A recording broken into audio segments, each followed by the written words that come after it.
Hey everybody, welcome to episode 93 of the Toys for Games podcast. We are recording this on a Wednesday, a very familiar Wednesday, although strangely, completely unfamiliar at the same time. October 19th, 2016.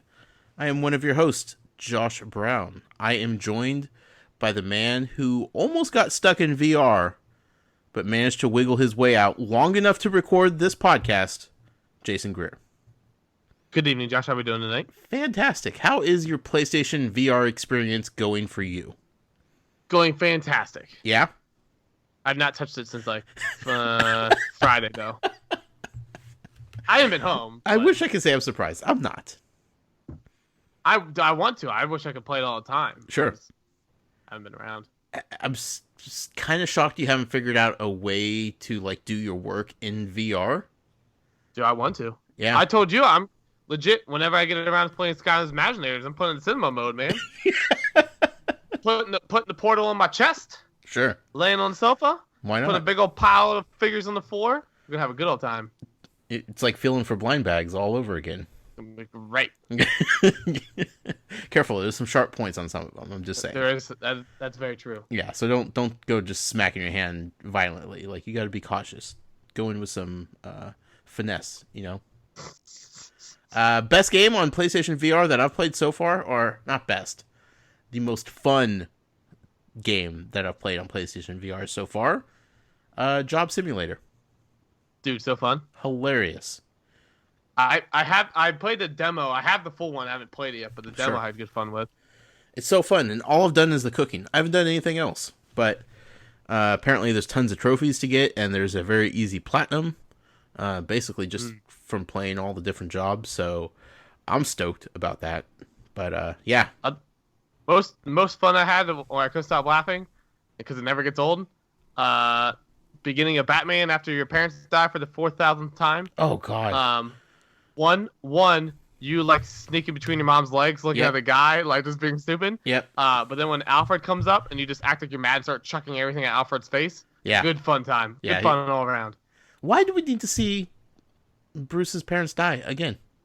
Dude, it's so obnoxious. We know what happened. It was only good for the last second when he comes up, the guy comes up right to your face. Because that was the first game I played, and I was like, oh my gosh, this is freaking creepy as crap. Right. London Heist also had that effect too. Mm-hmm. I feel like the only purpose of really seeing your parents die was to show off how it could make you feel scale-wise, because you're looking up at your parents and, this other adult, and you're like, wow, I am probably the height of a child right now. This is kind of weird. But every single time they try to make it serious, like London Heist, when he gets really close to you, yeah, me and Nate kept giving him purple nurples. Sure. And we just couldn't take it seriously. That guy's incredibly yoked. He has no neck. It's kind of scary how many muscles they put on that guy.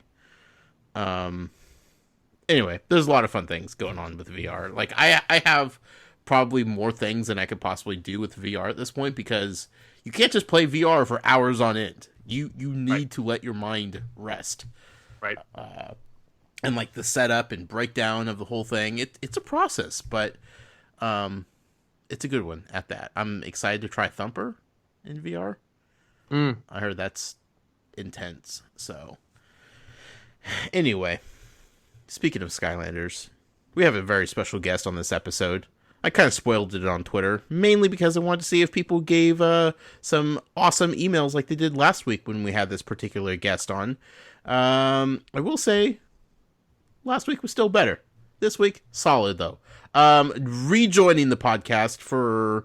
Are we almost up to double digits now? We're getting close. How many times you've been on this podcast? No answer? Okay. Joining us is the man of mystery, Matt Sonnenberg. I had to wait for my official introduction. Come on. You can't start asking me questions before you introduce me. Clearly, you've never listened to this podcast, Matt. Matt Sonnenberg, Skylanders Welcome back to the show. Thank you. You're welcome. It's gonna be a fun episode. I will say, I encourage anybody listening to this to go back and listen to the limited edition version, at least the beginning, because we finally established like Matt's proper role in this entire crazy community that we have here at Toys for Games. I feel it's pretty spot on. Yeah. Pretty solid. But of course, a few days ago, we had the official release, the launch of Skylanders Imaginators, finally. And to help us talk all about it, we decided to have Matt back on. We had to pay Rob over at CoinOp TV to let Matt join us also tonight. He probably would have still been recording the show with Matt if we didn't bribe him and pull some strings to make it happen. So thank you, Rob from CoinOp TV, for allowing us to steal Matt away for a couple hours here. You're a busy guy these days, Matt. Yeah, my schedule has been filling up. Mm-hmm. It's good, though. Like, I actually have to check and see if I have anything planned now. Sure. Remember the days when I was just like, would randomly tweet out, hey, I need a co-host, and you'd be on Skype in like less than 2 minutes? Yep. Now I have to like schedule ahead of time. I'm like, Matt, what's your schedule like? Do I need to talk to your secretary? Like, who's in charge here? Maybe in a couple weeks. It's a good time over at SkylandersCharacterlist.com. And with the launch of a new game, you have a lot of things to do. You have videos to record. You have unboxings to do. Honestly, I was kind of shocked that when I talked to you Monday night to record our Harry Potter podcast, Tales from Godric's Hollow, check it out, iTunes, Stitcher, anywhere podcasts are sold, you really hadn't got into Skylanders very much at that point. And that's the sad part is I'm still not super far in the actual game because this year, like I started doing it last year, but nothing like the scale I'm at this year, doing more video. Sure. And so, yeah, all the unboxing takes time. Takes forever. Recording, editing, exporting, and uploading. Yeah, I mean, for every 5 minutes that you record, the rest of the process is going to take a minimum of like half an hour. And that's if it's a short video. If it's a longer video, it's going to take much longer. And so, yeah, it's a long process. There's a lot going on. And then on top of it, still trying to fit in the actual gameplay. Right. Which I'm recording all that too. So. Sure. And to be fair, you were busy watching the Dallas Cowboys on Sunday, so you didn't really have time to play Skylanders. Yep. Yeah. Toys for Games' official favorite football team, the Dallas Cowboys. I don't know. You think you're way off base. It was done there. being America's team 20 years ago. I said this podcast, not America. I'm just saying they have this rookie quarterback who's lighting up the league. They're going to bench him. It doesn't matter. The Cowboys are stupid. If you're a Cowboys fan, just because like you're America's team, whatever, not from Dallas, as soon as they start Romo over Dak, if he's still hot, leave the team. It's not worth your time. Yep. I'm upset they're not starting Romo. I'm upset and not because I think if they started Romo, I think the Eagles would have ended the season that game and they would put Dak back in. Sure. But a lot could happen. It's a long football season, guys. Hang in there. Sure. Our teams will bounce back. Right? I'm still on high. You're already at three more wins than anybody predicted anyway, so. That's right. That's what I'm saying, man. It's a great season. Good time in Philly. First off, I want to say thank you to our executive producer, as always, George Torres. And also, thank you to our show sponsor, Devin Linchinski. You can find Devin's YouTube page over at youtube.com/user/DLASCH2. That's the number 2. So thank you to both of those fine gentlemen for helping allow us to do what we do here. And thank you to everybody else that supports us as well. We're just going to get into it because we got some things to talk about. Specifically, a lot to talk about with Skylanders. So before we get into that, I want to do a quick check-in with our friends over at Lightseekers. They have their Kickstarter campaign going strong. Lightseekers segment is sponsored by our friend Christopher Long over at Long's Toys.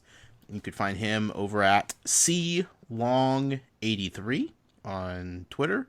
And check out his YouTube page, youtube.com/user/longstoys. Jason, where are we at with Lightseekers and their Kickstarter campaign? Yeah, so Lightseekers is currently, there's 15 days to go at recording of this podcast. They have 1,000 backers for a total of $113,000. That's about 57% of the way. So again, just a little bit over 2 weeks to go.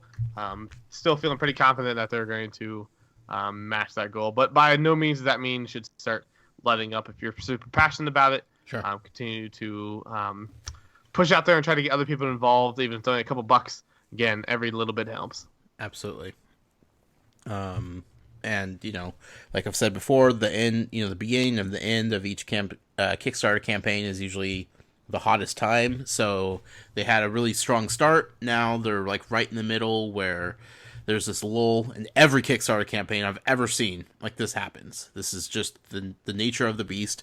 But they are still very, very, very prevalent on social media. They're still doing their thing. They're still releasing their weekly videos. They're answering questions. They're all over the place. They're not letting up. Their foot is 100% on that gas pedal.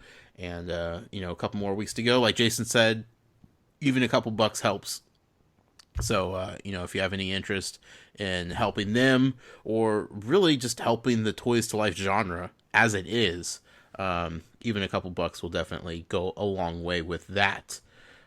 They did release a YouTube video of what the card game playthrough looks like.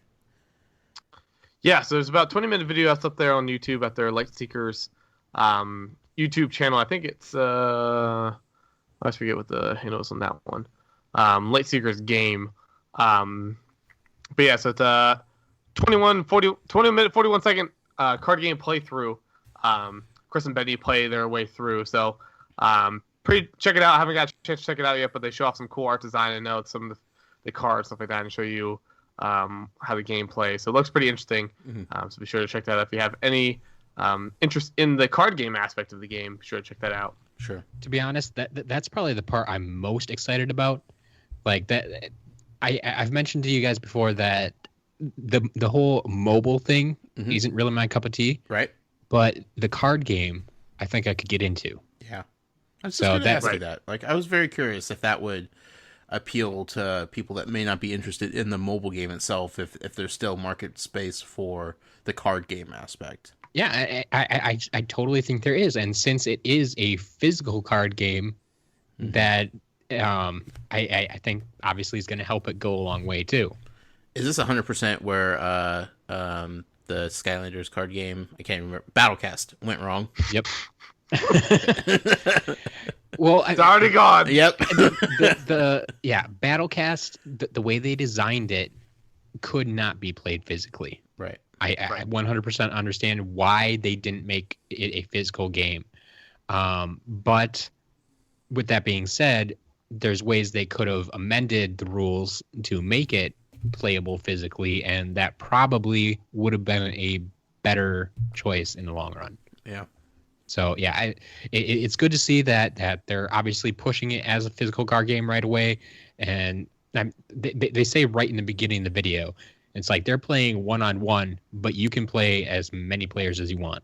Right. So it sounds like it could be a really crazy game, but good for small or large groups. So. Yep. That 100% gives that, legs to run on its own, is people just getting into it just for the card game. And then eventually you're going to have people, I would think, buying these card packs like at game shops and whatnot. That will lead them into getting into the mobile game and the figures to go along with it. And there's this whole cycle that seems super positive as far as bringing in new audience into one coherent little universe that they're building. So I'm excited. Everybody should check out that video. It's a lot of fun. The team definitely has fun over there in the UK. Not only when shooting these videos, but I think all the time. I think I would kind of be interested in like having like one of those office cams that just you know, live streams what's going on in their office 24/7. There's a lot of things that go on in there that I'm sure they would probably not be comfortable streaming, but would be fun to see nonetheless. Moving on, let's talk about Amiibo for a little bit. Amiibo, part of the podcast, is sponsored by our friend Michael O'Driscoll. You can find him on Twitter at Amiibo_museum. Jason, what's going on with Amiibo, my friend? Yeah, Amiibo, we did officially get that restock that we've been talking about before. Still waiting on the Toys R Us one that's coming on the 26th, I want to say, for Palutania. But otherwise, the restocks are available, so missing out some rare ones like Golden Mario. They are available in your local Best Buy and Toys R Us stores, and other places as well, so be sure to take a look for that. It is super weird, man. It is super weird to see all those on shelves at Best Buys. Yeah, absolutely. Has the restock hit other stores yet? Hit Toys R Us and Toys R Us and Best Buy, and I think GameStop got it as well, if I remember correctly. Okay, because I know I definitely haven't seen them at Target, so I wasn't sure. Yeah, I don't think it's coming to Target or Walmart. Right. And it's just the Lucina that's exclusive to Best Buy with this. Correct. Yeah. Cool. What else is going on? But yeah, and beyond that, new FCC filings out today show off a new Amiibo base, similar to the one that is available for the new the old 3DS if you want to scan an Amiibo, versus the new 3DS where you can just tap it around the display. They have the little Amiibo reader. It's the same model number, it's just +1. So I think it's like CU12 or something like that. This is like CU13. And then the only thing that seems to be different from the initial filings on it is that this one has a Bluetooth connection on it. So, which doesn't make any sense for any of Nintendo's existing hardware. So obviously this could maybe lead to the NX, or this could obviously tie into smartphones as well if they want to add Amiibo functionality into mobile devices. Mm-hmm. Either way, it'll be interesting to see what happens. But again, it's a finalized device. I mean, things are there. It's moved to FCC, so this isn't like a patent thing. This is a thing that's done. Right. So we'll be curious to see what happens with it. Yeah. 100% it works on both. Yes. I'm telling you right now. They're not dropping Amiibo support. They're definitely going to use it with the NX. I mean, they have Amiibo coming out for Breath of the Wild, which is going to be a big game on the NX. I mean, sure, it's coming to the Wii U also, but Nintendo doesn't care about the Wii U anymore. They're done. Let's stop pretending that they do. So they're going to continue Amiibo support, and they have to justify people having 100 of these Amiibo around. So they have to come up with something that's going to work on the NX. And for possibly the first time ever, they are excited about the mobile market. That is not one of their own consoles. And Apple seems to be excited to have them. And I think they're going to probably incorporate this with Amiibo somehow, some way also. So, yeah. Good news for Nintendo fans, I think. Indubitably. I'm sure they'll probably charge like $45 and it'll be like this price gouge, but nonetheless, it'll come out and people will be happy. Matt's happy. Matt finally will have the ability to play his Amiibo on his iPhone 7. He's so excited. Yeah, my one Amiibo on my non-existent iPhone 7. Yes, you're future-proofing yourself, Matt. Okay. Getting ready. Yeah. Hey, at least your phone doesn't catch on fire, so that's the thing. Getting ready for the Super Mario Special Limited Edition iPhone. God, I would buy that in a second. No hesitation. No hesitation. I would pre-order that. How about that? There you go. There we go. Pretty strong. People were asking last week. Was it last week that I was teasing a little possible news story? Yes. Okay. Yes. People were asking what that was about. Obviously, nothing ever happened, so nobody knew what I was talking about. There was no news story. Our friend Jason number 2 over at Nintendo Wire, also Amiibo News. You might have heard of him. He's cuter in person. He was 99% sure that the box of the Gold Mario Amiibo that was being re-released, the gold label at the top of the box, he was 99% sure it was now being printed on instead of it being the gold foil like the original Gold Mario boxes had. Sure. That were exclusive to Walmart. So he was panicking because all of a sudden he found this weird one little tiny thing that was going to drive inbox collectors crazy because the new box would be slightly different than the old box. That was the news story. Turns out it's the same as it was before. Nothing's changed. Calm down, Jason number 2. Gets a little excited, man. Yeah, he was so confident. He was so excited. Like, he called me to like ask me to get confirmation for him. And he was like, I'm 99% sure I have the story ready. Like, he had it written up, ready to hit send. Like, he just needed me to confirm it. I'm like, hold your horses, Sure. Just breathe. Because that's a community you don't want to just upset on a hunch. And let's be rational journalists here and try to get to the bottom of this. And I had to break it to him. He didn't respond, but he also didn't post the article, so I assume he got it. But Sure. He was kind of sad about it, so. You know, in this day and age, there isn't much Amiibo news to break anymore, so he thought he had something. You know, Right. Crushed his dreams. Moving on. Like I said, it was a small, insignificant story. It would only matter to like a few people, I'm sure. But nonetheless, that was the hubbubaloo about nothing. Let's move on to LEGO Dimensions, shall we? Let's do it. LEGO Dimensions, part of the podcast, is sponsored by our friend Matt Sonnenberg over at sclmatt.com. You can find all of his Twitter ramblings over at sclmatt. You can also find him at As a Matter of Matt. Be sure to check out sclmatt.com to find out all the wonderful websites that he runs and operates, including SkylandersCharacterList.com. From what I hear, though, he's kind of a Lego fan. He's a closet Lego fan. Closet? What are you talking about? Skylanders are work, Legos play. Like, that's how this works. Okay, maybe. Yeah. Lego's your hobby, Skylanders is your job. That's probably a good way of putting it. Sure. Anyway, Jason, what do we have for LEGO Dimensions this week? Yeah, so LEGO Dimensions this week. The big thing this week is they did show off the first image of the Sonic level pack and the gameplay of it. They showed a couple of characters that you'll be able to meet along the way in the Sonic level pack. In this picture, we got to see Shadow, Big, Tails, Knuckles, and of course Sonic. Again, only Sonic is coming in a minifigure form out of that cast, but it's still exciting to see the other characters get the Lego treatment. They all look fan-freaking-tastic. Mm-hmm. So hope they somehow get released in some way, shape, or form officially by Lego. Not even necessarily in Dimensions, but we'll see what happens. But it was exciting to see that picture.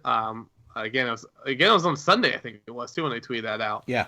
So super random day to do it, but it was fun to see. Again, they had to compete. That's right. No, look good, and I stand by my statement that I think this is going to be the best Sonic game ever made. Yeah. It's going to be so fun, and I trust the writers to do it justice. Everything that we've seen of the gameplay of Sonic is phenomenal. I can't wait. I cannot wait. Also, They oh, go ahead. No, I'm saying, but it's just I will never grow old of the other characters running the Sonic level. Yep. Like the thing where she like Harry Potter just running super fast, so stupid, and so funny. It's so good, so good. I was gonna say that we also got some breaking news today that the Batman Excalibur Fun Pack is going to be exclusive to Target. That was just an info news bomb out of nowhere. I know, right? Who would have guessed that? Honestly, I had forgotten. I'm not going to even lie to you and say that I was trolling you. I forgot. I totally forgot. I knew you did. Yeah. I mean, I remember Marceline being exclusive. I do not remember Batman being exclusive to Target. For whatever reason, out of sight, out of mind. Exclusive at GameStop getting? Are they really getting an exclusive? See, Josh. Get Knight Rider. I don't think I knew that. He forgets these things because he doesn't want to give GameStop his money. That's possibly true. He forgets these things because he doesn't read articles. He reads the headlines. That's true. Also, I don't remember us covering that on this podcast, so I don't remember it. We did talk about this because it's a timed exclusive. Oh, timed? Yes. Count. Josh, my God. I think that's right. I block out anything that has to do with GameStop. So what's your excuse with Target? That one I just forgot. Look, I don't know how you manage to remember all this stuff. I do my very best to remember all this stuff. Boy, oh boy. You ever wonder what's on the fourth wall in his collection room?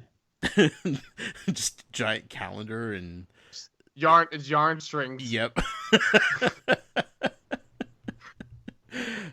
Scary stuff. No, also we had the release of the Lego Harry Potter collection exclusively to the PS4. It's the remastered version of the previous 2 Lego Harry Potter games. It's now combined into one.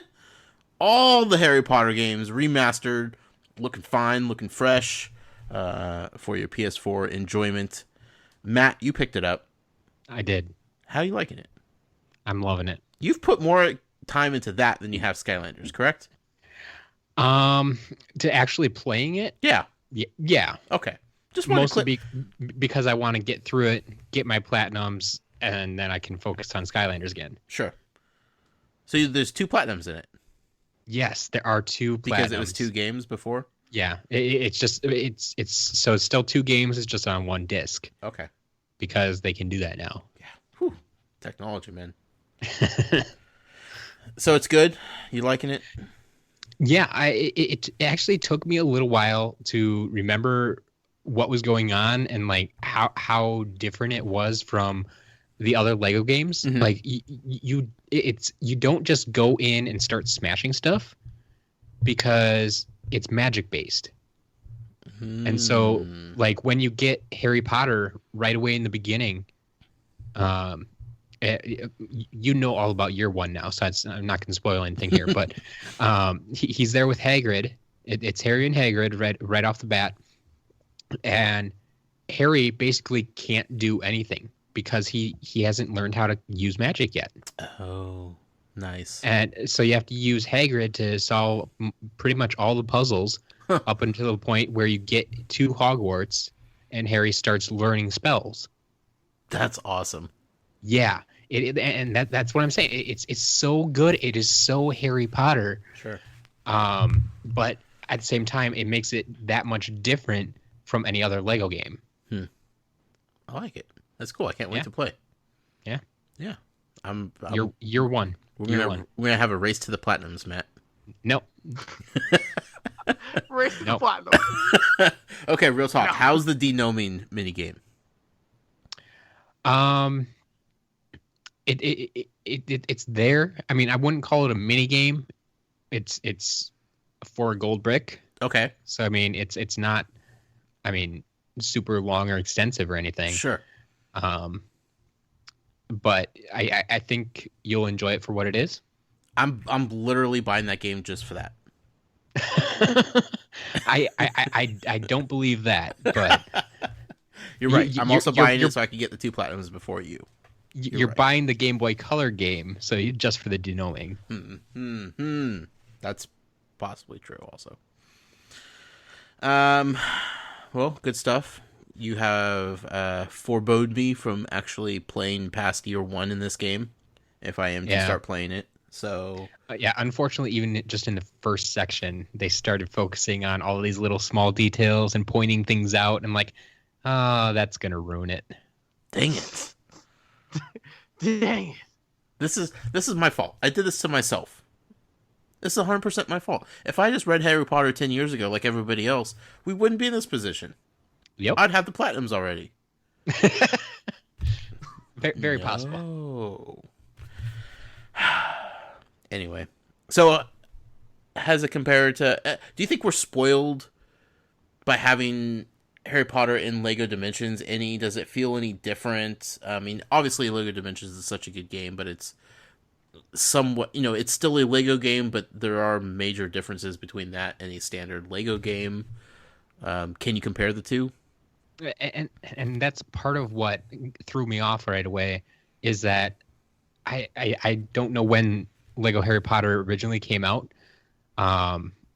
but just thinking about it, when other Lego games I played along the way, like from Lego Batman to Lego Marvel and so on, they always change something and improve something, and I forgot how different this game is, and like they didn't change this game. 2010, by the way.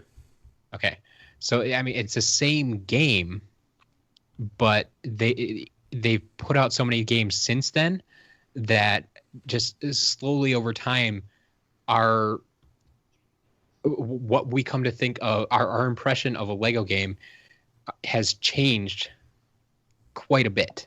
Right. And so it's weird to go back, because I was trying to think, well, in Dimensions for sure. I'm trying to think in the other Lego games, do we have actual dialogue? Recorded voice dialogue? Yes. The Marvel ones they do. Yeah. Yeah, and that's what I thought. But Harry Potter doesn't. Yeah. Interesting. I'm trying to remember back then. Yeah, even Lord of the Rings we got. That's what I'm saying. Like that's how Lego games used to be, or at least some of them. Maybe Harry Potter was an exception, and they couldn't get the people, or for some reason, or they couldn't get enough of them, so they just decided to use none of them. Or sure. I don't know what happened. But yeah, it's all. I mean, it's done very well without dialogue, but it's not what I was used to when I had played Dimensions 2 days earlier. Sure. So they didn't even pull lines from like the movies. No. Wow. No. Huh. Yeah. There is music. Sure. They got the official music. So you get the John Williams soundtracks in there, but the dialogue, I don't know if there's even a spoken word really. Well, that's okay. You could put on a podcast and listen to like your favorite podcast, and you could listen to that while playing the game. Don't have to worry about missed dialogue. How about that? Jason, I'm sure you've put lots of time into Lego Harry Potter collection already, right? No. Oh, okay. To be honest, I played the first one the first years back on like the Xbox 360. Mm-hmm. But I didn't play it like when they first came out or anything. Sure. But I was saying the only Harry Potter game I played was the original Sorcerer's Stone game by EA on PC. Ooh. That game was my jam. Huh. Wow. That's a deep cut. Matt, I'm not going to lie. I kind of just want to sit here and talk Harry Potter with you because just in the last couple of days, a lot of things have happened that I want to talk about with you. And it's frustrating because that's a different podcast. Yeah. But I'm here all night, though. You are. With that being said, we're going to move on to the main topic of the show. Of course, I'm talking about Skylanders Imaginators. This topic is sponsored by our friend Evan Parker. You know him on Twitter as the Lone Goldfish. You can find him over on Twitch TV, twitch.tv/the Lone Goldfish. Skylanders Imaginators officially launched this past Sunday. By all accounts, it was a relatively smooth launch and release. How'd it go for you guys? Wonderful. When all but perfect. Was bummed there was no midnight release, but beyond that. Yeah. So did Vince actually end up getting it or not? I do not believe so. You said he was on the fence about it. That bums me out. Yeah. Not gonna lie. He's going to get it on Black Friday. He just doesn't want to spend the money now. I understand. Okay. I I mean, that's the problem with releasing it so late now. It's like you just wait a month and you can get it for literally half off. Yeah. But I mean, that's what it used to be. But they always used to do either first or second week in October. Right. Mm-hmm. It was weird when they pushed it forward to September. Sure. But you think if they did it in September, that gives them, people a decision: do you want to play it now, or do you want to wait 2 months for Black Friday? Now, like Jason said, it's a month. Like, people can wait a month, especially with how many other games are out there. That's an easy decision for people to make that want to save some cash. Totally understandable. Yeah, but Absolutely. to be honest, I mean, I've seen a lot more people talking about it like they got it this year than I did last year. Yeah, Crash Bandicoot, man. I mean, I think that says something about the game itself. Sure. But yeah, it kind of goes against your theory. That's true. Jason, you've put tons of hours into Skylanders Imaginators already. How's the game? I broke the disc. I was playing it so much. It was spinning so fast. My PlayStation 4. You wore the disc out, huh? Yes. Yeah. 100%. Whew. No, I haven't even had a chance to play it. You're a busy man. Yeah, I'm not trying to call you out, but was on the road for 7 hours 45 minutes on Sunday. Yeah. In the evening, in addition to like the couple hours I was on the road in the morning, and then Monday night then was supposed to record a bunch of videos with my complete Skylanders collection. Yep. My Best Buy decided not to stock the steel-plated hoodsicle. Wah, wah. It is did some other number crunching. It is I checked the nearest 150 stores all have it, except for my store. If I place an order right now, they could get it to me by Saturday. They said. It's karma. But That's awful. so I still think it's Skylanders out for me, and that's fine. You know what? Steel-plated series sucks. It's ugly. So that's cool. Well, you'll have it in hand tomorrow, so you can see it up close and personal. Yep. I was gonna put some meme picture out because it's still so funny because you use that press render shot. It looks so good, and then the box it's like has some kind of mystical powers. You put it in the box and it turns to this hideous creation. Yeah. But yeah, beyond that, pretty good. My Target has 0 things in stock. They had a couple of figures. They had the Wave 2 crystals, but not the Wave 1. They had 0 things on the shelf the first day. They had like 2 figures the second day. So I don't know what's going on there. But yeah, same thing with Best Buy, which Matt can talk more about that. Was a weird launch setup. Walmart, I didn't even go to my Walmart because it was probably a joke. GameStop had everything behind the counter, which was kind of nice. Went in, it was just like, I'll take that and that. And then, they Toys R Us, so great. They did do what Jonathan talked about. They did finally move mine, the thing you were saying before, where they moved the Skylanders shelves. Yep. Mine's just one little mini aisle, so that sucks. I found out why they did that. Why's that? At least according to the lady at my Toys R Us. They moved the stuff that was more frequently being stolen to in front of the electronics counter so they could watch over it. They've had less problems with theft with the Toys to Life section, so they felt more comfortable moving them back as opposed to the movies and that kind of stuff, which apparently was getting stolen all the time because nobody was ever in those aisles. So, yeah, so nice. We still got. I got half of one side of the aisle was Imaginators. Yeah. Plus the end cap. Plus they had a little 4-side stanchion. Mm-hmm. And then they had the table out as well. Right. So they still had a bunch out there. So it's nice to see they had everything. They only had Wave 1 crystals. They didn't have the Wave 2 crystals. And they only had the Wave 1 figures out day 1. Day 2, they put Wave 2 figures out, but not Wave 2 crystals out. And I think it's just pure because of how big the packaging was. They just didn't have the space. Sure. But Matt, how'd your launch day go? You ran into Jason number 2 at Toys R Us while he was shopping for Skylanders. I did. I was there in the Skylanders aisle, and he walks around the corner and like started looking at the shelf, and sure enough, there he was.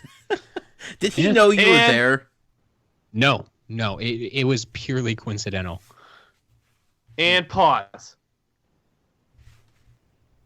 You owe podcast listeners a deep apology, Matt Sonnenberg, for lying to their face last week. I thought he meant pause the podcast. I'm so glad I didn't actually pause the podcast. lying more technically to their ear holes. Explanation, please. Did I promise anything, actually? You pretty much emphatically said you would not go, and you said it would require driving this, and I gave you a hard time saying how much I was driving, and then you're like, whatever. Well, I had a change of plans. That was a dramatic reinterpretation. Yes. I feel it's pretty accurate. But no, it's okay. Do you want to hear the full story? Here's what happened. Okay, so I'm on scrolling through Twitter, and I didn't see the picture at first. I saw Josh's quote, and I was with Amy. I'm like, my first I was like, that lying sack of potatoes, because I actually looked at it because I thought it was like an old photo. I was like, there's no way he's there. I was like, he's there. Jason, I had Jason number 2 Photoshop me in. I was like, I looked, I was like, just in case there was old, like, Matt or Jason was being funny and posted a picture of you in front of, like, traps or something like that. But I looked at it again. Anyway, sorry. Explain yourself, Matt.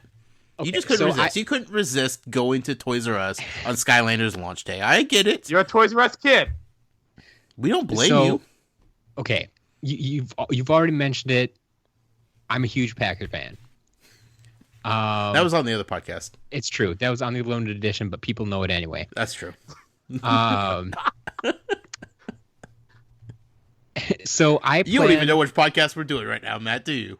Nope. We've talked more Harry Potter than Skylanders so far, so I don't know. Well, get to it. Stop talking about Packers. Well, the thing is, I schedule my trips down to my parents' house. That's where my Toys R Us is. It's down by my parents' house. And so I schedule my trips down there during this time of the year based around when the Packers play on CBS. Because here in Eau Claire, our local CBS station, if you don't know Wisconsin geography, this isn't going to help you. But for anybody that lives in Wisconsin, geography, Matt. Our local CBS station comes out of La Crosse. This is roughly 90 miles away as the crow flies. Nobody says that phrase. Anyways, continue. I think they do on Game of Thrones. I'm not sure, but... If you were to draw a straight line from Eau Claire to La Crosse on a map... Anyway. African or a European crow? European. All right. But yeah, so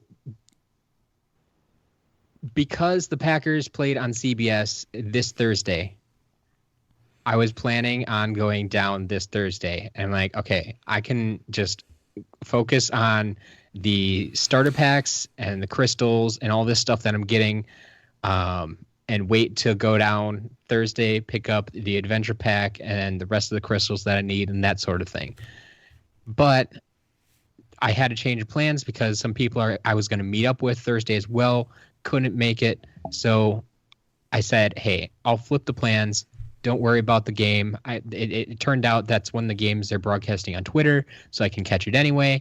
And I don't have to go to my parents for it. So I flipped my schedule, went down that weekend, hit Toys R Us, came back here, did all my Skylanders stuff. So you're blaming the fact that you drove 2 hours to go watch the Packers lose to the Cowboys on why you ended up at Toys R Us buying Skylanders on day one. It did have some influence. Just want to make sure everybody's clear because that was a convoluted story and I'm wrapping it up and putting a little bow tie on it. Matt, honestly, if anybody was going to go to Toys R Us on launch day of a Skylanders game, it was going to be you.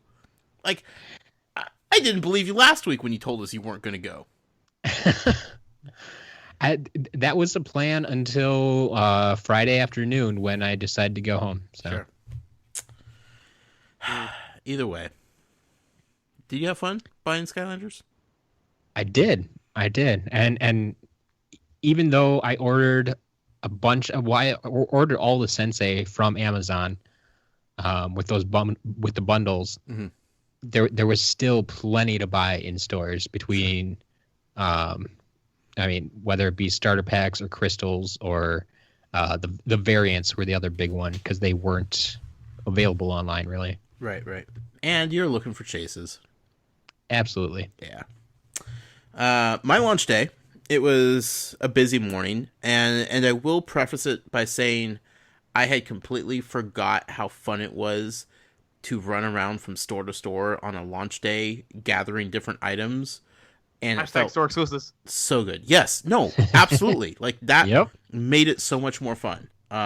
Granted, I didn't have to drive 2 hours to go to one of the stores that had an exclusive, but nonetheless, so I went to Target first because they open earliest, and I wasn't planning on buying much there, mainly because I was going to use the Gamers Club Unlocked discount at Best Buy. That was my goal, but there was also the cartwheel deals going on for the figures and traps, and I just didn't want to do like the whole multiple transaction thing because it's such a pain in the butt. But once I got there and started looking at them, I was like, well, I can't resist this. So I bought all of the Wave 1 crystals there, and I want to say it was 4 figures. And then they had like 4 figures out, 4 characters. So I bought those, called it good. Decided to go over to Toys R Us because it's all in the same parking lot. Immediately was just overwhelmed by like how much there was there. They had Wave 1 and Wave 2 fully stocked, everything out, and I just went crazy and I bought all the figures that I didn't have already. And then I looked at the crystals and I had my checklist. My daughter was holding the checklist. She was marking stuff off for me. Thank you, Matt and SkylandersCharacterList.com for that amazing checklist. Worked like a charm. My only beef, my only complaint with the checklist, Matt, knowing which crystal's which. Yeah, I forgot to change that checklist once we like. I made a big point of getting the crystals named by Saturday. Yeah, and then forgot to change them on the checklist. So I'm holding the undead trap, and I'm looking at Kylie. I'm like, okay, mark undead. She's like, undead 1 or undead 2. I'm like, I don't know. I have no idea. Mark them, one of them, I guess. Hey, at least you knew how many there were supposed to be. That's true. Here's my second problem, and this had nothing to do with you, Matt. But because I had bought crystals at Target, once I got into Toys R Us and I started looking at the other crystals, and they had all of Wave 2, I did not remember which crystals I had bought at Target because they look really similar, especially if you're not staring at them for a couple minutes. Gotta take that group shot in the car. Funny you say that because I was like, hey, Val, what are you doing right now? She's like, watching you buy Skylanders. I'm like, no, wrong. You're actually going to go out to the car if I ask you very nicely, and you're going to take a picture of all those stupid crystals I bought at Target because I don't know which ones I bought. And Matt's list isn't helping me determine which one's which, so we're going to need some help here. So she took a nice group shot, and she didn't really realize what the differences were, so I had to take her picture, then zoom in, and just zoom in, and zoom in, and zoom in, so I could like figure out what the tops of the crystals look like, so I could purchase the right crystals and not have duplicates, because that would be a shame. Anyway, so that was good. At this point, though, I still don't have a starter pack, right? No starter pack. Okay. I'm waiting for Best Buy to open because Best Buy opens at 11 on Sundays. Didn't know that. Going to Best Buy. Do you think they have anything on the shelves? No. No, absolutely not. They got nothing. Not a chance. Nothing. So, actually, I take that back. They had 2 starter packs. just the regular starter packs. And they had 2 Chaos figures. That's it. That's all they had on the shelf. So I asked one of the guys, like, hey, I'm looking for this new Skylanders game. It just came out. It's a Crash Edition, PS4 exclusive. See if you could go run in the back and find that for me, sir. Thank you. And I was like, oh, I'm also looking for some figures as well. So I don't know if you have those in boxes or how you want to work this out, but definitely have some product back there. I'm trying to buy. It's supposed to come out today. Chop, chop. Make it happen. Dude comes back like 10 minutes later. He's like, so you're looking for superchargers, right? No, bro. No, I am not looking for superchargers. That is not what I'm here for. Imaginators.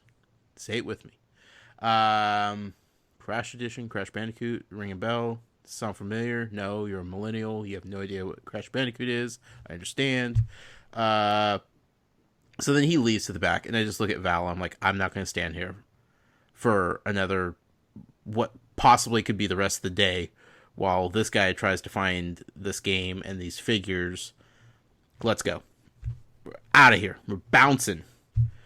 So we go to the other Best Buy, which is like a 10 or 15 minute drive from that Best Buy.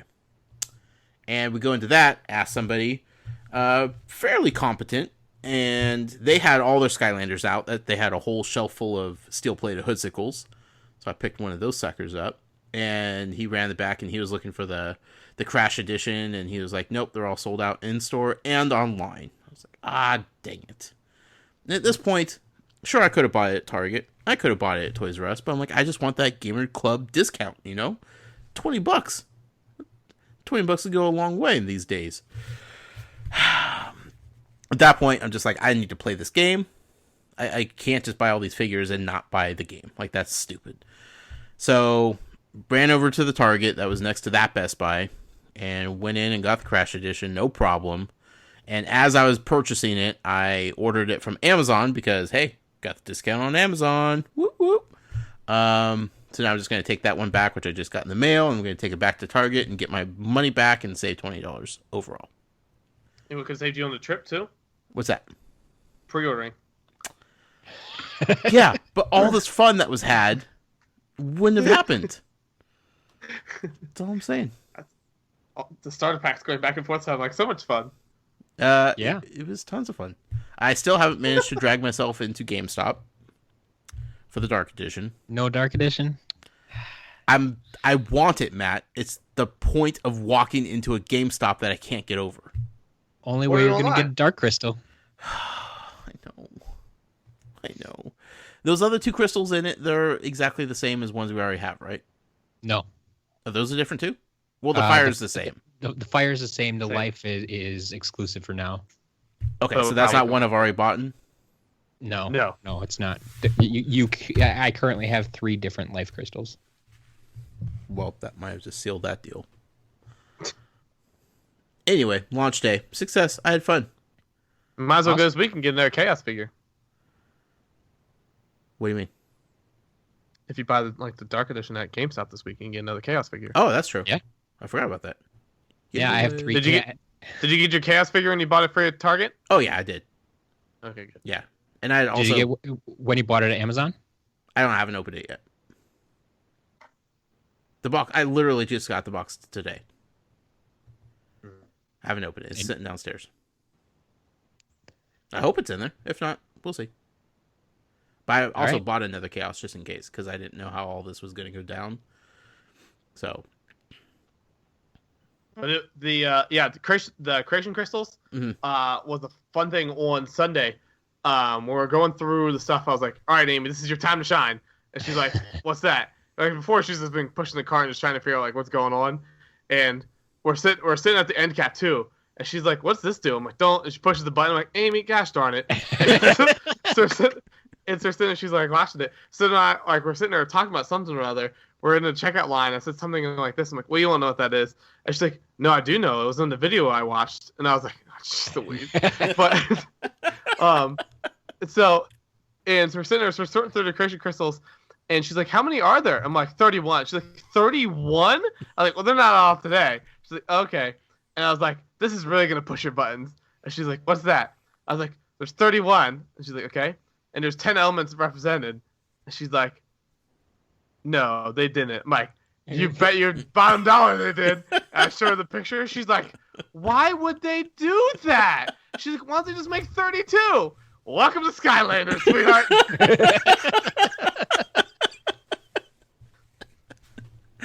Oh, that's the perfect way to sum up Skylanders just in general. Just why would they do that? I tell you what, these figures look amazing. Look super good. They do. I'm so impressed with them. Still don't like the packaging as far as in a store setting, but I didn't mind the packaging. I feel like Yeah, I'm okay with it. the colors and the top of the boxes Toys R Us aisles were narrow, and I could not see the figures themselves. Like I said, you had to cheat and use the other thing. And again, I mean, it's fine, but then again, like it's just if you can't see the figure. What's the point? Yeah. Well, they want people to pick them up and hold them and see them, face to face. I don't know. I like how the boxes look on the pegs. Nice clean lines. They stand out enough. They don't look like Lego Dimensions boxes where just everything looks the same. Just a brief scan, you're just like, wow, it's a lot of different figures. And Lego, it's like, wow, it's a lot of blue. It was nice getting the Amazon box and not having to worry that the Postal Service did the half of the unboxing for me with the crappy glue that Skylanders used. So that was nice. Yeah, glue gate is done. Yep. That's No one more more thing. Have you guys? I know I asked you this a couple days ago, but have you guys seen actually people in the community getting the Chase variants? I know we've had a couple posted on our Facebook page and Twitter, so I know some people specifically in the Toys for Games community is finding them. What have you guys seen out there? I've seen a number of people. The clear Starcast seems to be a little more prevalent so far than Barbella, but I've seen probably at least a dozen different pictures of Chase variants. Nice. Any rhyme or reason as to what stores they're showing up at or not? I've seen Toys R Us. I've seen Best Buy. Someone got it in the Amazon package. Yep, they're coming in Amazon too. No kidding. Yep. That's been happening every year. You can get random Amazon Chase variants because they don't pull them. It has the same UPC, so they just ship it. Sure. They don't know any better. No surprise Chase variants? Unfortunately, no. Saw there was a paint mishap with Legendary Tri-Tip where his fist was not gold, it was all red. Ooh. Really? Yeah. That was it. No Chase variant crystals that we've seen? No. I haven't seen any yet. Same thing with the chests. I haven't seen anything there. And I kind of figure we should have sold enough on day one that we would have found something if it was there. Sure. But unless it's a golden ticket. Oh boy. I love the chests. I hate saying this, but I'm really enjoying the blind bag aspect of them. Amen, brother. There you go. Also, I feel like they're kind of valuable in the game. So, I bought 6 on day 1. I've since bought 2 more because they're still on sale at Toys R Us, and I can't help it. But like the ratio of bronze to silver to gold seems pretty well spread out. I don't feel like I need to buy like 20 package to get a gold one. And they look good. They're really well designed. I don't know if I want an entire shelf of just chests that I can't do anything with after the fact, but I love them. I love them. I love the fact that if you don't want the physical ones, you could just buy for the same price digitally, essentially. For cheaper. For cheaper, yeah. Yeah, because they're $4.99, right? Digitally. Well, I suppose that's the sale price right now at Toys R Us, but... Sure, but I mean, online it's $4.99. Yes, the mystery chest is $4.99. Yeah, whereas most stores other than Toys R Us have them for $5.99. So I like that. Gives people an option, sea of options. Unless you're on the Wii U, can't buy them. Really? I don't think you can do the microtransactions again. You couldn't supercharge us. I suppose they don't like internet. It's true. Nintendo does not know that the world is connected via the internet. I've played a few hours of the game so far. Really enjoying it. I think the levels they feel long, they feel extensive, they feel full.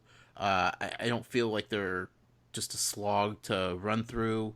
They're engaging. I actually like the old Skylanders, like the original cast being part of the game but not being in the game. I didn't think that would be, but I kind of like just, all of them just kind of hanging out and doing their own thing. I think all the characters play really well. My favorite so far is Starcast. He's incredible. Like, he's so fun to play as. And then, like, when I started getting into the creation part of it, whoo boy, that was overwhelming in such a good way. I had a lot of fun with it. And Matt, I was telling you the other night how because this is the gimmick. They're not going to say it's a gimmick, but the gimmick this year is the creation crystals. Right. I fully expected, like they've done with every other gimmick, to once you start playing the game, to get you to a point where you have to put a creation crystal on the toy pad or the portal. God. And actually, I think you actually got the name right of the Lego Dimensions portal. It's the first time ever. Yeah. But I thought they would definitely force you to do that before you advanced at all. Force you to create a character, because they included a crystal in every starter pack, no matter which starter pack you got. That is like the big hook of this game. I thought that they would prompt you at some point, hey, you need to create your own character to advance into the story. So I played like 3 levels, and I was sitting there like, when am I going to actually create somebody here? So then I just took a crystal and I put it on the portal, and it's like, hey, do you want to build somebody? Yeah, I absolutely do. Why have you been holding out on me? So I thought it was unique and odd that they didn't prompt you at all to do that. Maybe further in they eventually do, but nothing's been forced on, which I like, but I also wish I could have been playing from the start as somebody I created, and started the leveling up process. You could have been. That was your fault for not putting crystal on. Yeah. 100%. I could have been. I just didn't know I could have been, Yeah. But as we discussed the other night too, I think that's probably the best way to run these games. Mm-hmm. Because so many people know that it's there. Right. I mean, if they don't know what the gimmick is, they're going to say, "Oh, what's this crystal do?" and put it on the portal, and find out real fast.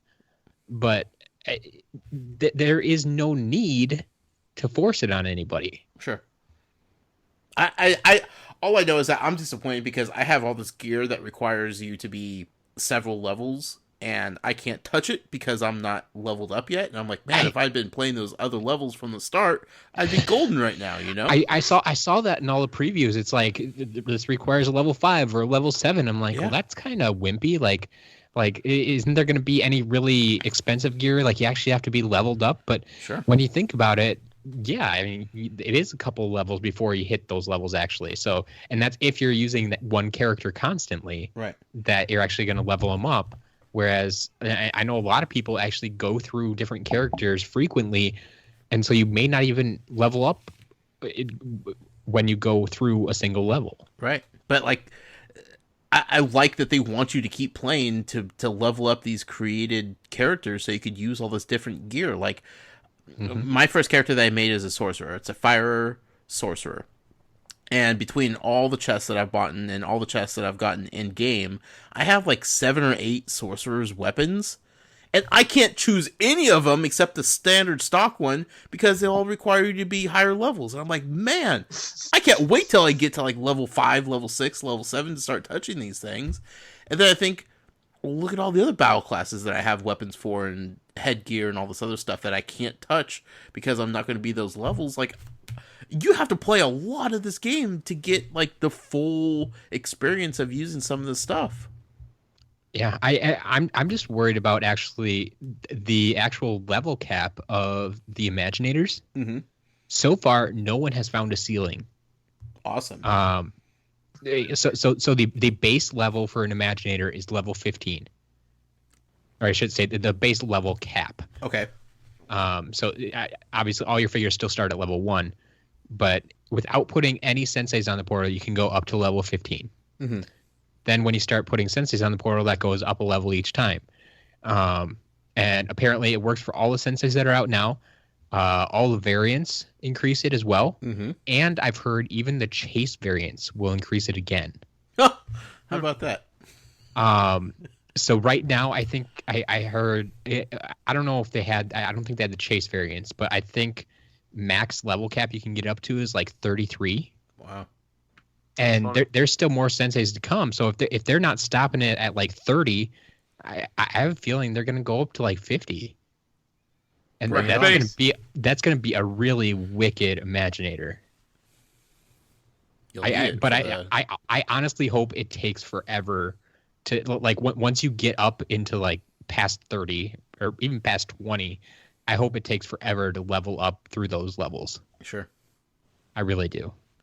Can you imagine though, like carrying that into if there's another Skylanders game, if you have that super high Imaginator, just like put it on at the beginning, just like get out of my way. It's the Chaos Trap last year or 2 years ago. Either that or we'll see the ultimate nerfing.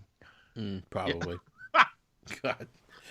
Write some backstory for why they have to pull back Imaginators level. Why they lost their powers. Yeah. Eon stole it from them from performance enhancing drugs or something. PED test they failed. I'm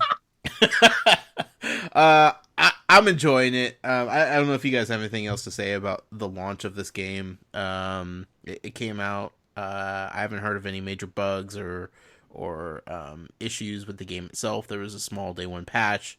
That's to be expected in pretty much every game that releases, no matter what. But we've had lots of issues with Lego Dimensions, bugs, and game-breaking stuff, where so far I haven't heard anything from Skylanders. So that's hats off to them for that. Yeah, I think it's a great thing. And honestly, in past years, the vast majority of people I've heard complaining about bugs and stuff was always on the Wii version. And so I think it blows my mind when I think about saying this, but this is the first year it has not been on the Wii. And so coincidence? I think not.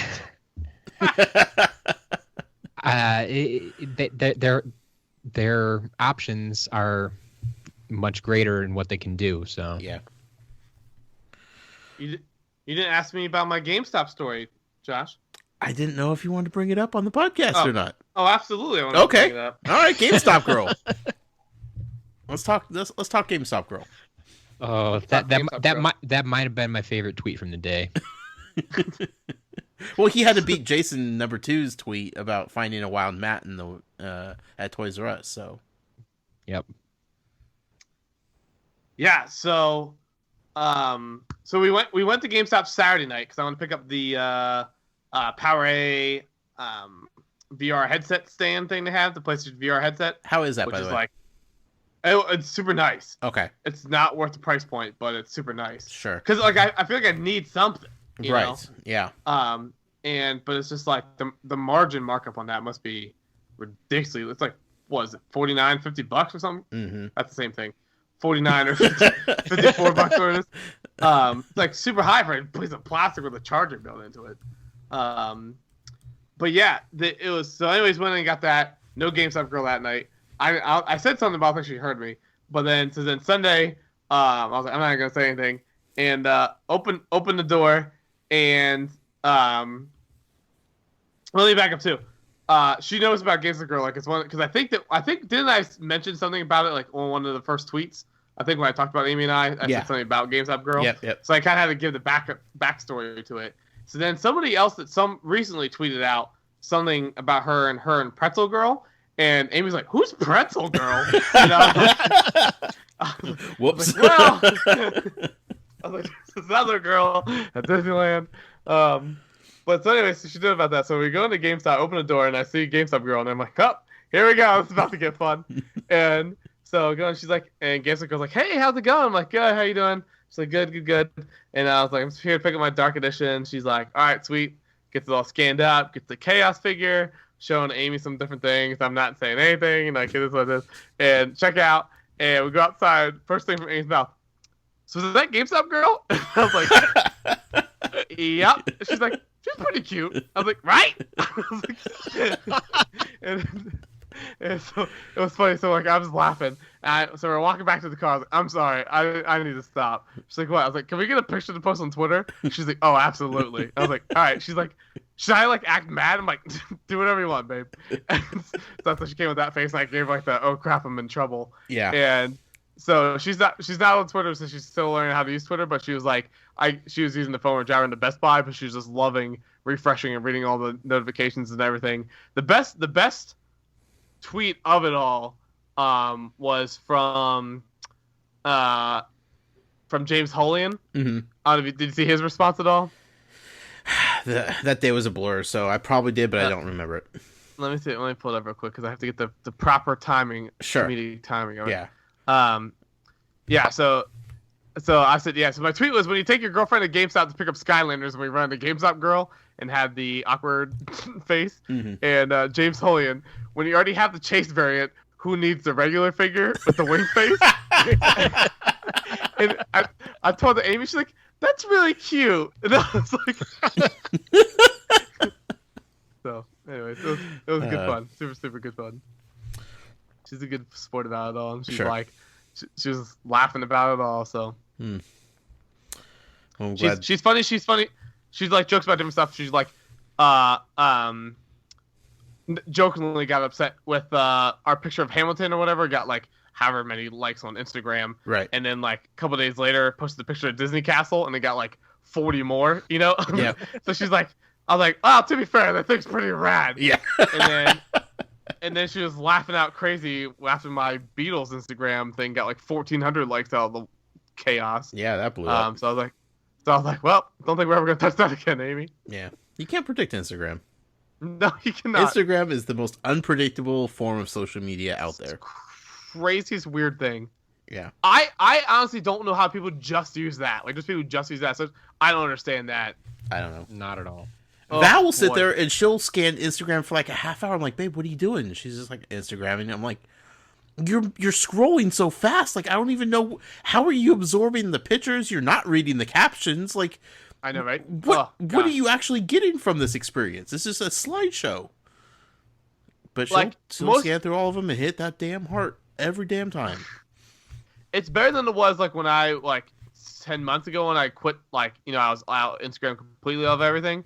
But yeah, it's people talk about time. I say all the time, and this is any pure offense to any of our podcast listeners, but in the general internet scheme, like, I just hate internet comments. Feel like they're worthless time. Sure.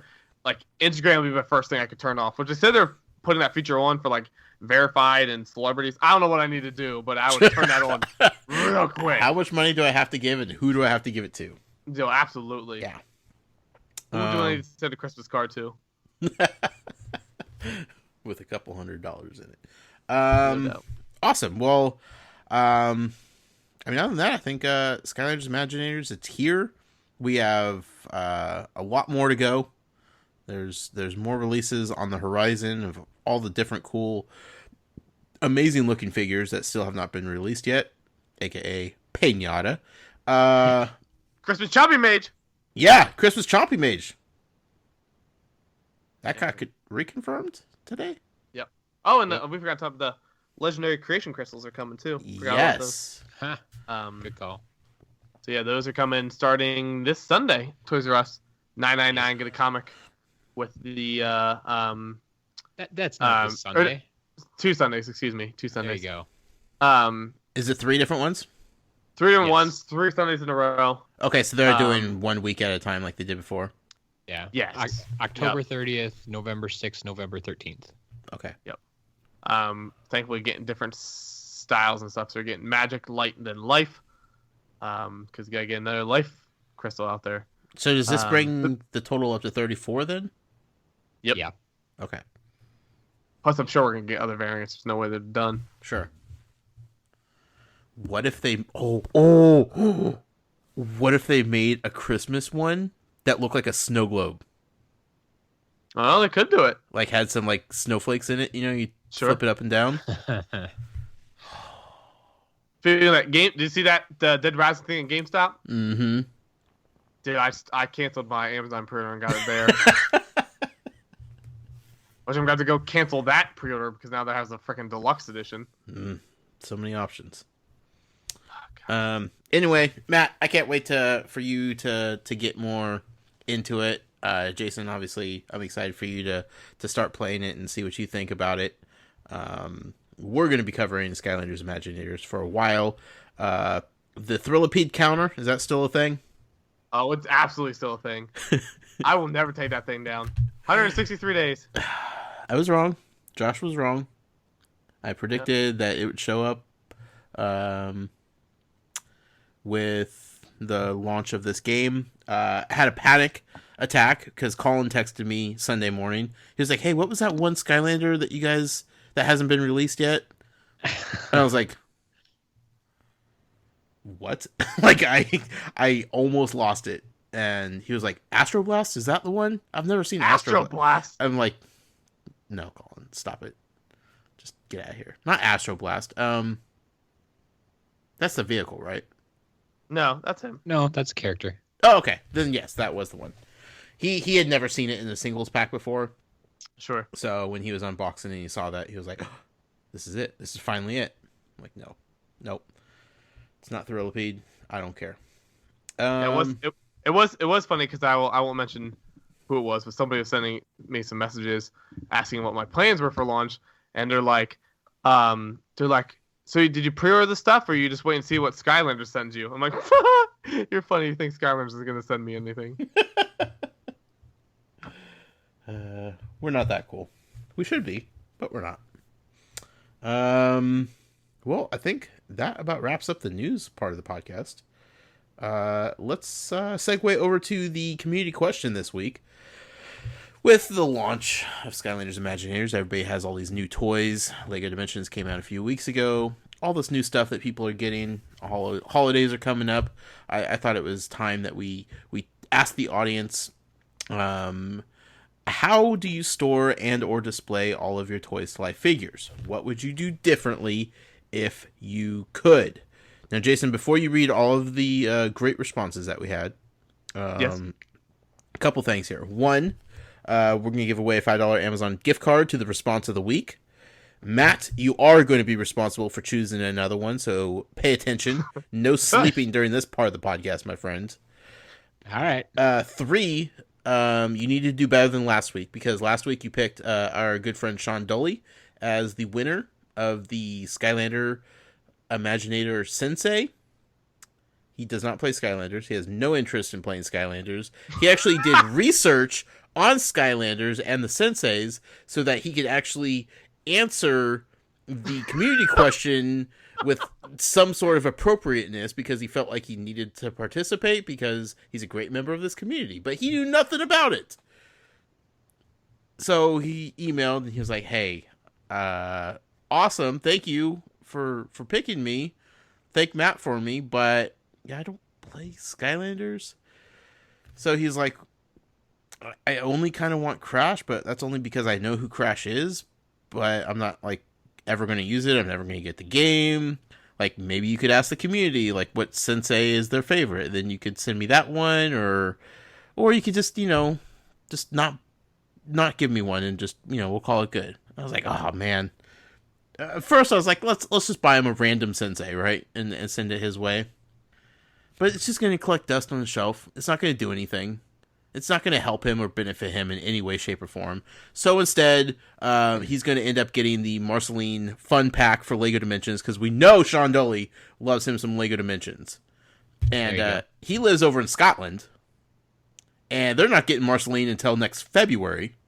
Ooh, so I'm even like, better. This works out perfectly. So, just to clear up that whole issue, Matt, let's do better this week, is what I'm saying. I'll do my best. I was gonna say this screams for him to be light core hex bombed with the money equivalent to how much on the Sensei buy that many light core hexes. But that's the thing, which I did. We passed a big crate of them again at Toys R Us. So I had explained to Amy the whole entire story. Right. And so I was like, so Josh and I sometimes will buy a bunch of them when they're on cheap sale and just chuck them in with everything. So people expect to get a big box, but they get like one item and a crap load of light core hexes. Hey, we're doing our job to help clear shelves. She's like, that's the funniest thing. It costs more to ship them than it does to buy them. Yeah, I told her, I said, I really wish like shipping was cheaper. I would send a box each week to Jason number 2. Just constantly. Constantly. It'd be so funny. And like do different vendors each week, like one from FedEx, one from UPS, sure. Constantly things to get another package. Oh gosh, it'd be so good. God, that would be great.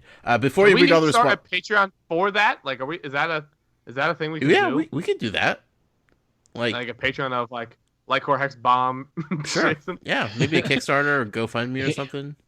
At $5 a month, you send one a month. At $10 a month, you send two. That's what I'm saying. Your money goes directly to harassing Jason number 2 as much as possible. Who would not? Who would not Patreon that? I'll test the waters with it. I don't care. As long as it's affecting Jason number 2 livelihood, I'm cool. Before you read the responses to the community question, we got an email about the community question because Twitter just wouldn't allow for a long enough response. You could always fit it into multiple tweets if need be. That's always acceptable. Plenty of people do that, but I appreciate the effort nonetheless. This is from Sam on Twitter at Sam_Fingard. Says, I have a cabinet my parents let me use. It is almost full and they won't give me more space. In the shelf for my amiibo are custom stands I build, and Skylanders are sorted by elements. I can only fit 6 elements on the Skylanders shelf, so I take up some of the Disney Infinity shelf as well. So that was Sam's response to the community question. Jason, what else do we got? So let's start up here with our good friend TJ. Custom Conquest says, none of that inbox nonsense. Proudly on display next to the TV and Wii U. They have 2 live in storage. What's the point? The original doll says, in response to that too, what TJ says, free the toy, hashtag plastic cages, hashtag proud amiibo parent. Long Story says, shelves in my collection room. Has a nice picture there of them, nice and organized. James Holy Infinity Museum says, color-coded draws. Is that how they spell drawers over there? Or is that... I don't... That's not a thing. That's not a thing, James. He meant drawers. I wouldn't be surprised if it's like slang, shorthand type of stuff. That's possible. I can see that. If you call them draws, that's what we call pants. So that's color. So let me restart this. Although if you tell him to drop his draws, like it's a lot less offensive if he does it his way. Sure. So color-coded pants for Skylanders /Infinity, custom folders for cars/pilots, and fishing tackle boxes for Dimensions. Included some pictures there as well for those. Tackle boxes I heard is the most popular, or I should say heard, but seeing people like that the most for Dimensions. Yep. Makes a lot of sense. Rose of Death says, I have a full collection of amiibo in boxes and shells for display. Also a select few, and I mean many, on displays. BDK says, I put all mine in vintage case with Hoover LED push lights. Makes them feel really valuable. That's the one thing I really don't want to get into, vintage cases, because then as soon as I start buying those, I'm going to start buying like the $400 like realistic like action figures. Oh boy. Different kind of spook. Excellent job this week, Evan. Says, I store mine on top of a large shelf in my room. I love to get a big glass shelf to display them. It'd look cool and no dust. I think that's everyone's dream, right? Is no dust. What is that? I think that's everyone's dream, is no dust, right? Yeah. could do a Kickstarter for like the Ruby Slippers for the $300,000 they need. Yeesh. Also, side note off of that side note, Annie Ann's had a Facebook promotion on this week. Okay. And like you left a comment or something and it said to celebrate National Pretzel Month or something or other, and like their new pretzel nuggets that they have, and like you could win a copy of Wizard of Oz. I'm like, that's so random. I'm like, it's not like it's an anniversary, and I'm sitting there, I'm like, this is so stupid. Oh, Annie Ann. I was like, well done, well played. But I was like, at first I was like, that makes no sense. Well, Why are you isn't isn't her name in Wizard of Oz Auntie M? I think so, but everybody else says it's Auntie Anne. Huh. It is Auntie Anne, but like I hear all times Auntie Anne because I think everybody just knows you're just hearing Auntie Anne pretzels, so they assume it's the same thing. Gotcha. You know? Okay. All right. But, yeah. The Ben Anderson says I put my Infinity figures on the shelf. Lego Dimensions characters on the Lego pad and Skylanders in a tub. I wish they would all put on all shelves. I wish I could put them all on shelves. DMU Girl 2008 says I have mine on bookshelves, but also would love a glass cabinet revolving shelves. That way I can be sure that they, that even if they do come to life, they aren't damaging themselves. See Toy Story 2 and the Lego Movie. Tari Alex says I put my unboxes amiibo on a shelf. Then correct himself saying unboxed. The only thing I would change is having more space to display my boxed amiibo as well. Smart Guy 152 says I store them in tote bags, but I've got bookcases in storage I'll use for display when I have my own place. Spooky Carrie Skeleton says I have 2 very large tubs and one of those zipper bags with space for our portal for Skylanders, Infinity and Dimensions are in cabinets, amiibo, and Summon Ride. I mean Common Ride or Summon Ride something else. Or where they fit. Isn't it Common Ride or Summon Ride? Oh, maybe. Yeah. Might be the subtitle for it. Mm-hmm. Jeff Grimes says, unfortunately, they are all in baskets. If I had a man cave or dedicated gaming area, I would display them on shelves. Richard S123 says, amiibo on shelves, Skylanders boxes, and Legos in a clear case organizer. Someday I'll have enough room to display them all. Billy DJ Dog says, currently using bookshelves, but it love a built-in shelving to adjust to different size figures, or would love a slot shelves to adjust. For that, which would make sense. Brian, I gotta ask Brian why he still has Rocky Roll in a package. Hey man, listen, maybe it's his favorite. Maybe. Open those suckers up is all I'm saying. Hey, he still has a Series 2 Spyro as well. It's true. Rest in peace, Spyro. Penguin 852 in clear plastic containers, but if I had the space, they'd be in display cases. Tornado says IKEA for the win. Amiibo, Lego Dimensions, and Skylanders each have their own bookcase. With more room, I would also display my stored variant figures. Tyler Temptation, Pika ED says Amiibo on shelf, Lego Dimensions mostly in screw organizer. My Skylanders and Infinity are stored in stackable drawers. That's Tyler Templeton, not Temptation. What did I say? Temptation? I'm used to reading all these Halloween variant names, so Sure. I think I just ran with it. There's that one's for free, Tyler, if you want it. That one's for free. Joycey J Joyce 7 Gaming says I categorize them by theme. Disney Game Pop, Marvel, and Nintendo have stored a lot away now, but more toys and shelves needed. If I could, I'd sink shelving into the walls, then have a switch that played a wrestling entrance song with pyro and lasers. That'd be freaking sweet. Lone Gopher says plastic containers approximately 1 to 2 toys high. I need a I almost read it as Curious cabinet. Tori says We all need IKEA churros, glass shelves. to be fair. Yeah, you got that right. IKEA glass shelves and wooden risers. I want to add lights so it looks like a store display. I do want to get those lights that you put behind your TV that's supposed to help with like eye strain. Those LED strips. I heard they're pretty cheap now. Well, I've seen they're pretty cheap, so I might get those eventually too. Is that really? They're supposed to help with eye strain? Yeah, because I guess it deafens out the light as much or something like that, or it's something to do with the light focusing. I don't know, something on there. It makes so much sense to me. I guess it just helps. It spreads out the light versus just being a direct in your face light kind of a thing. Sure. Okay. Who knows?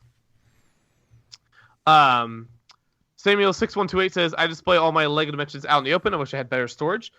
Displaying like this and attach the picture. Pretty bad, I know. I wish I could have them protected in a box and still be able to easily use them when needed, which is true. Red Eye 0 says, right now they're on a shelf. I need more shelf space. Plain and simple. I wish we could get like a super... Oh, and Shopkins Acquire posted a picture of the Shopkins carrying case available now. I feel like you didn't even try on that one, Shopkins Inquirer. Little to no effort. It was too obvious. Yeah. It was too obvious, though, you know? Mm. I wish they could we could get like a Batman thing where you had a supercomputer and they could type what you want and then like the display would pop out of the floor like those little bank tubes, you know? And it would dispense the one you need. See, playing Batman VR, like, that's the kind of stuff I'm thinking about, like, in the last 24 hours. Oh, absolutely. Like, how decked out that Batcave is in there. Whoo, boy, howdy. Anyway, Matt, did you have a winner? You know they have systems like that already that, like, fetch things for you. Like, libraries use them. Matt. Something that's more accessible to the common folk like us. Oh, they had that a decade ago. I know, over in Skylander characterless castle, you have all this crazy contraptions, but, you know, Lonely Toys for Games headquarters, we're still building the ground floor here. Right.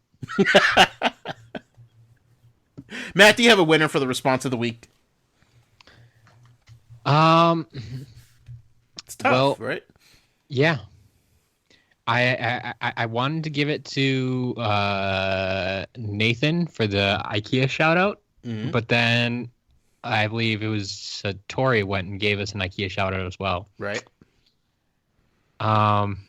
But no, I think I'm going to stick with my original, and we'll go with Nathan this week. Nathan Candler at Tornado.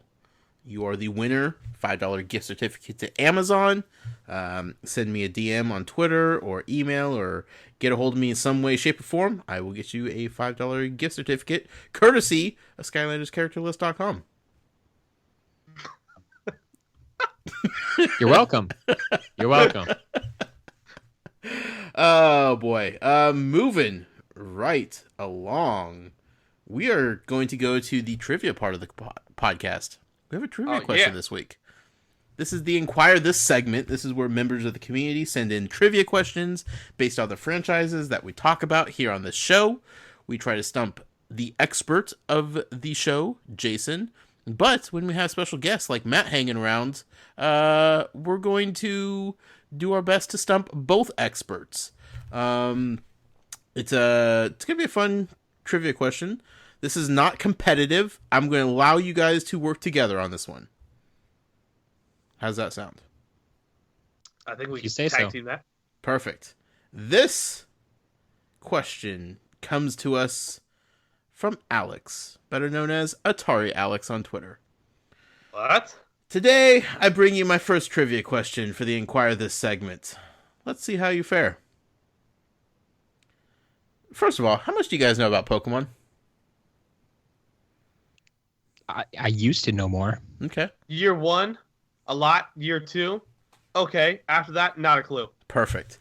Excluding Shadow Mewtwo, what is the total combined weight to the nearest pound of all Pokemon which have been made into Amiibo according to their official Pokedex entries? That. Okay, so I'll first I would suggest you figuring out which Pokemon have actually been made into Amiibo, and then you guys need to come up with what the Pokedex entries say is their official poundage, and come as close as you can to the official total combined weight of all said Pokemon. Now is it which Pokedex are we using? The official Pokedex. Okay, because here's the thing, you know, the original Charizard card, and the Charizard and the new one released this year, there's different weights. Fun fact. Charizard beefed up a little bit? He lost like 0.3 pounds. Oh, he slimmed down, huh? Yeah. Okay. Well, I mean, if you feel confident that 0.3 pounds is going to be the difference between, getting this right or wrong, then we'll have that discussion when we come down to it. So, listen, I'm just saying. So Matt, all right, Matt, which Pokemon have been turned into amiibo so far, Matt? I was gonna ask Jason for that number actually. We got 6 I can think of. 6? That's it?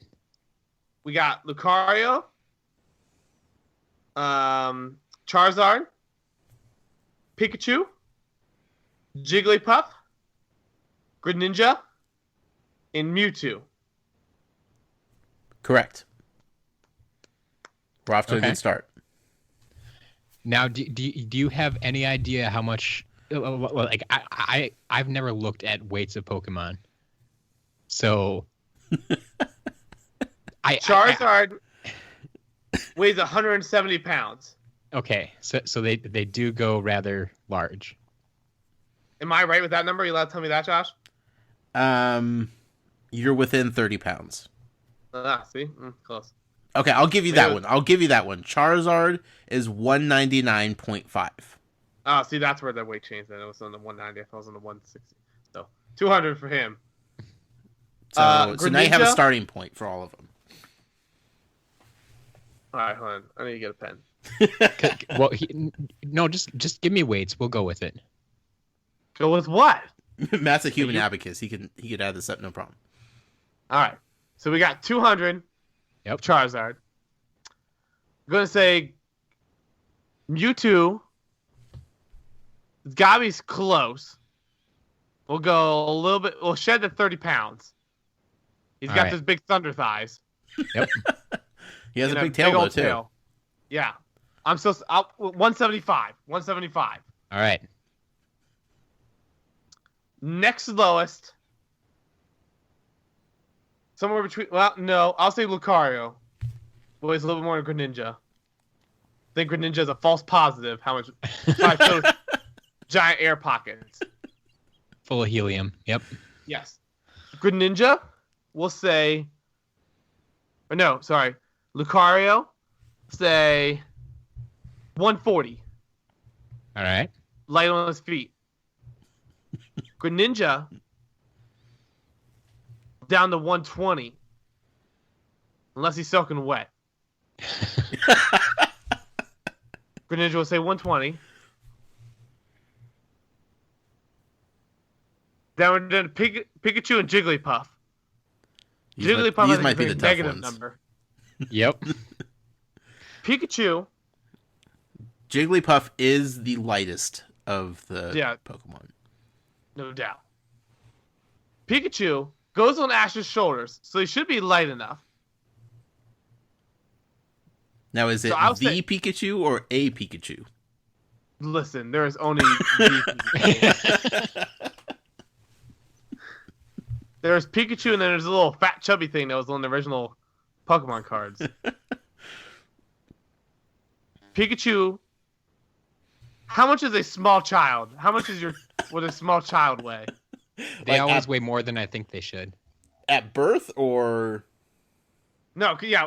I was double digits when I was born. Okay, most kids average when they're born is like 8 to 9 pounds. Yeah, I was like 10, 11 or something like that. Yeah, I'm gonna say 28. Pikachu. He's got a little junk in the trunk. You could talk to Wii Fit Trainer or something. Could you hold a 28-pound mouse on your shoulder? No, but I'm not Ash Ketchum. That's true. That's true. None of us are, sadly. No. And he also flings it through the air, but I think he can still fling. You know what? Okay, well, 22, Matt, 22. Jigglypuff, I'll say 16.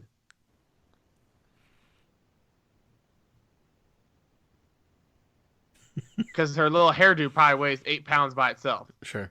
Is that with Mike or without? I was going to ask. And with marker? I can't account for accessories, so I don't know. Total me up. 678. 678. Is that your final guess? Lock it in. How close do you think you are? Off by at least 140. I think he's over. You missed it by 23 pounds. Get out of town! Get out of town! Total is 701. Charizard 199.5. Mewtwo. This is where I thought you were going to be so wrong. You said 160? Yeah. Mewtwo is 269. Wow. So you completely underestimated the girth of Mewtwo. Undersized. But then you went high on everybody else, so you made up your 100 pounds by doing everybody else high. Lucario is 119. Get out of town. Greninja is 88.2. Pikachu is 13.2. That's better. And Jigglypuff is 12.1. That seems high. I just think Lucario is like the size of an average man. You know? He's like a fox, man. He's quick and light on his feet. We call him Bush League on that, Pokemon Company. Bush League on that. At least 150. You were off by 23 pounds. That's unbelievable. That is unbelievable. You're welcome. Wow. Incredible To be job. fair, Mewtwo's made up of who knows what he's made up of, you know? That's true. That's true. So, is it the density he here could or have on the some kind moon? of- Yeah, I mean, he could be made up of all kind of weird stuff that we don't have. Sure. He has lead flowing through his veins. Right. Well, you're lucky he wasn't as light as you thought he was, because then you would have been way off. Too. Yeah. That's all part of the plan. Worked out. Nicely done. Good job, boys. Going to the final part of this podcast, it's the email segment. The email segment is sponsored by our friend James Holian over in the UK. You can find James over on Twitter at Infinity Museum. Go over there, say hi, see how he's doing. We got some emails. We have some good ones here. Start off with email from Tori. She says, "Hi Matt, happy birthday." Thanks, Tori. Okay, here's the thing. We have a lot of inside jokes in the podcast. My favorite one. Oh goodness. Next email. This is from Lewis. Okay. Was she the one that wrote in that last week as well? Yeah. That it gets me every time. That like I keep expecting you to continue on after that, and every time it's like next email is from. That's it. See, but the funny thing is, because didn't you originally say you didn't want to put your birthday out because you didn't want people to know what it is? Yep. And so now we say all the time, nobody's gonna know what it is. We have 100% made sure no one will ever know your actual birthday. You're welcome. I'm pretty sure you still don't even know. That's true. I'm not a clue. Next email from Lewis. He writes in and says, "Gentlemen, I was looking around for an updated version of Skylanders Collector Rank. It's an app for a computer similar to the Collection Vault. When I ran across this post on Dark Spyro, and this is something we didn't cover when we were talking about Skylanders, so I figured this would be a good time to cover it. It describes how to reset a creation crystal. I can't confirm if it works or not until tomorrow," so he sent this in on Saturday. "But I thought it could prove useful to everyone if it works. I figure this is the best way to get the info out to the community. Here are the steps below and what is required." He said he edited the steps after walking Thomas L. through it and confirming. So the things you need. And Matt, has this all been confirmed? Yes. Yeah. Do you actually want to read it, or you want a quick rundown of how it works? Sure, go ahead. Yeah, because it's just like the step by step. So if you have a better explanation, go for it. Yeah. So you need a 3DS and the Skylanders Portal for a 3DS, as well as the original Skylanders Spyro Adventure game for the 3DS. So if you've been a longtime Skylanders fan, you're in luck. Yeah. It's going to pay off right here. But yeah, if you don't have a 3DS, it's not worth it. Don't bother. It's going to be cheaper to buy more crystals.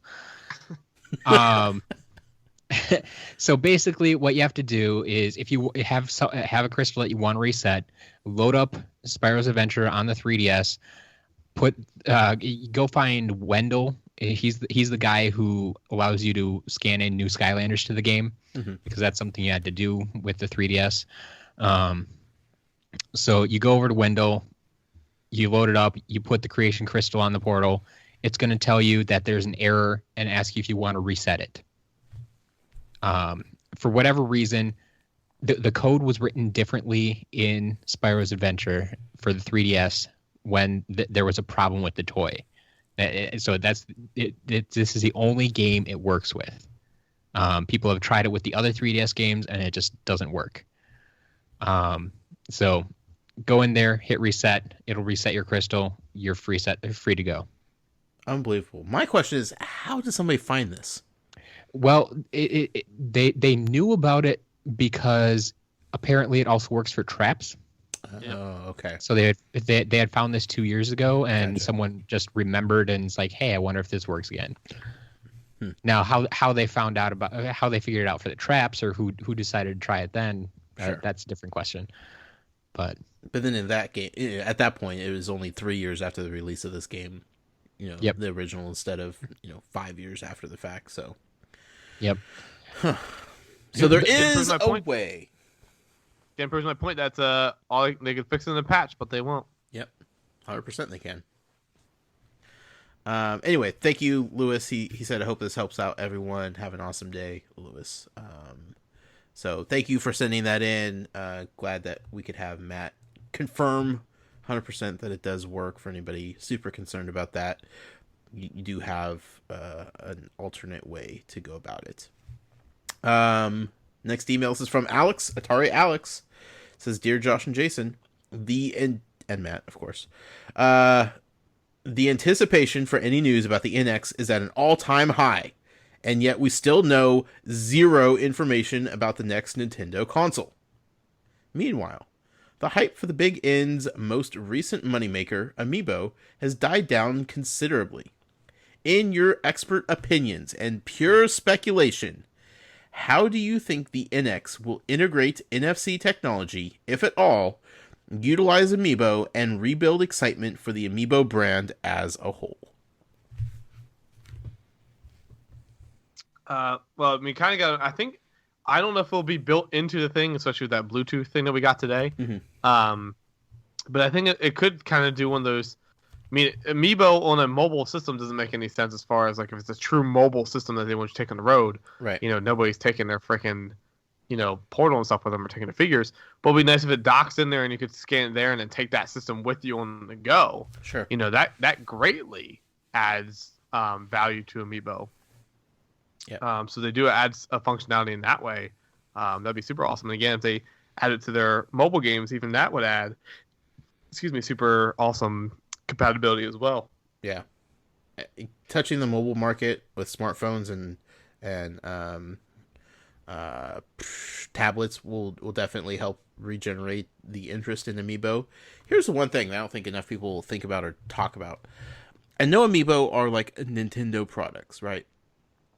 I think the key to getting people excited about Amiibo, with the exception of creating a false shortage again and making people go wild about them because they can't buy them, is get third party involved heavily.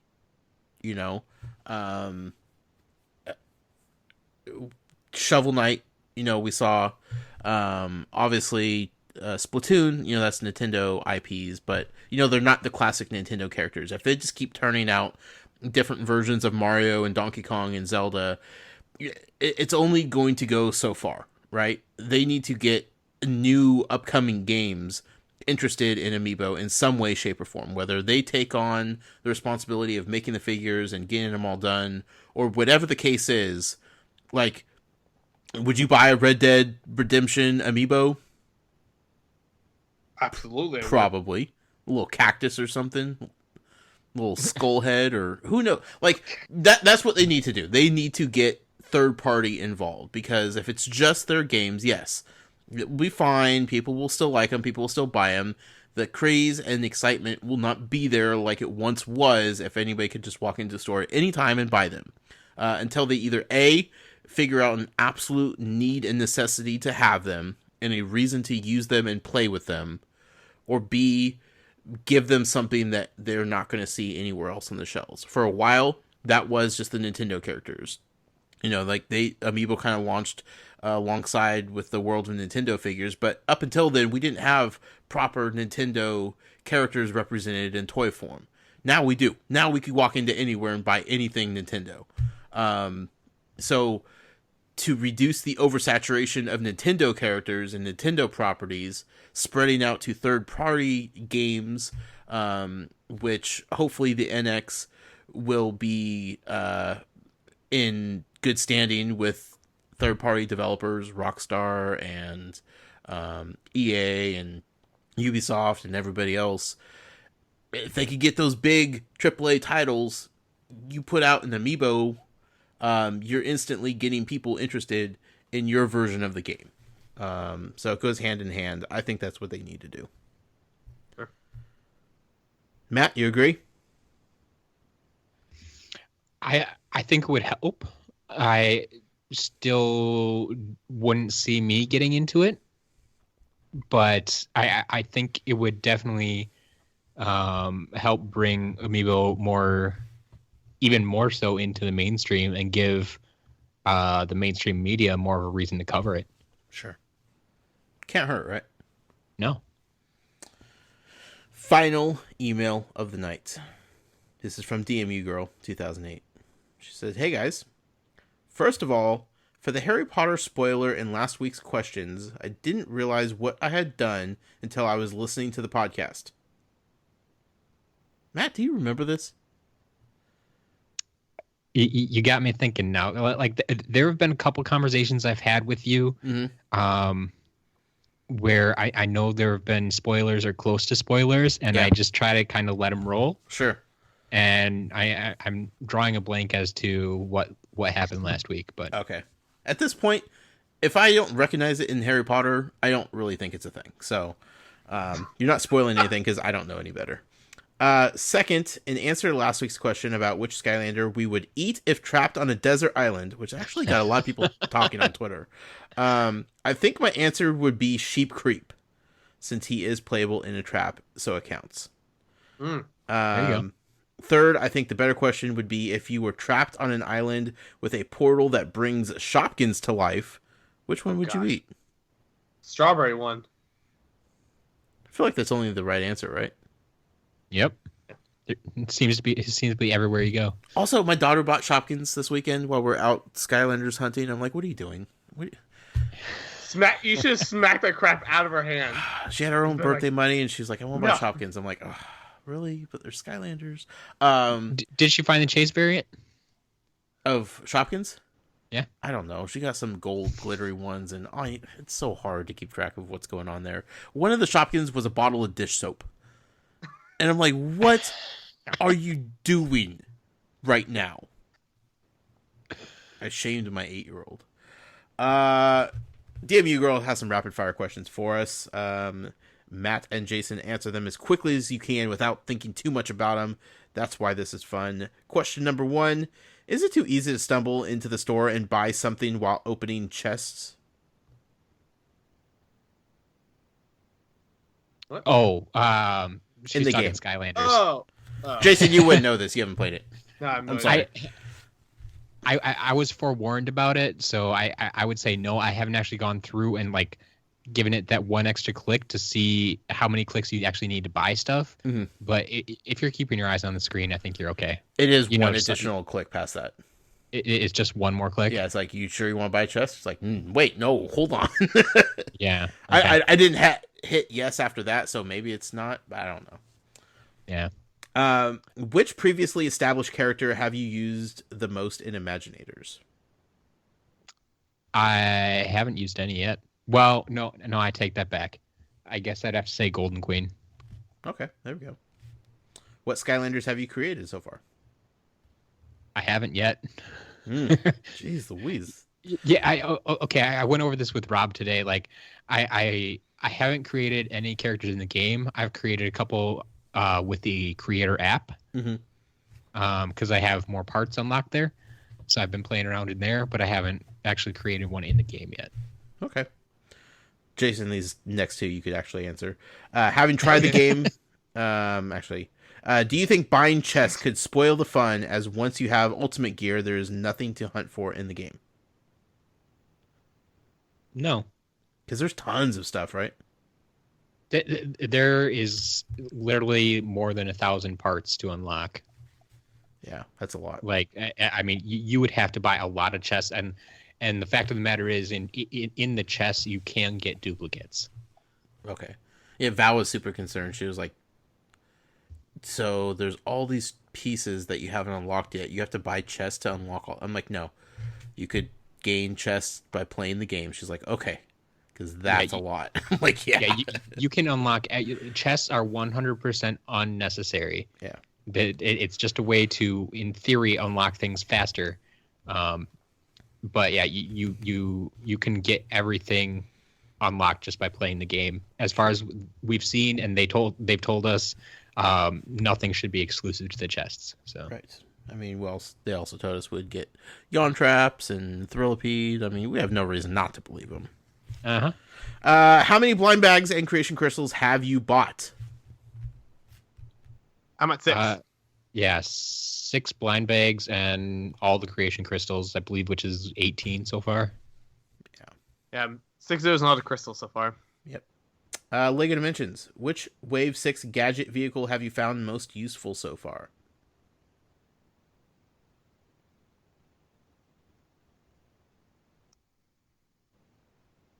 Useful? Yeah. None of them per se, but the train's still sweet. Yeah, none of the vehicles. I guess the ones I've used the most are the Mission Impossible ones because I played that level the most. Matt, I haven't tried this yet, but does the flying car actually fly in the game?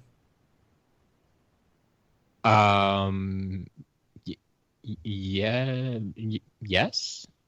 I'm trying to think if I've tried it. Yeah, because it's a car, but I mean, its whole thing is it flies. Yeah, so... the whole thing is it flies. Has anyone tried this?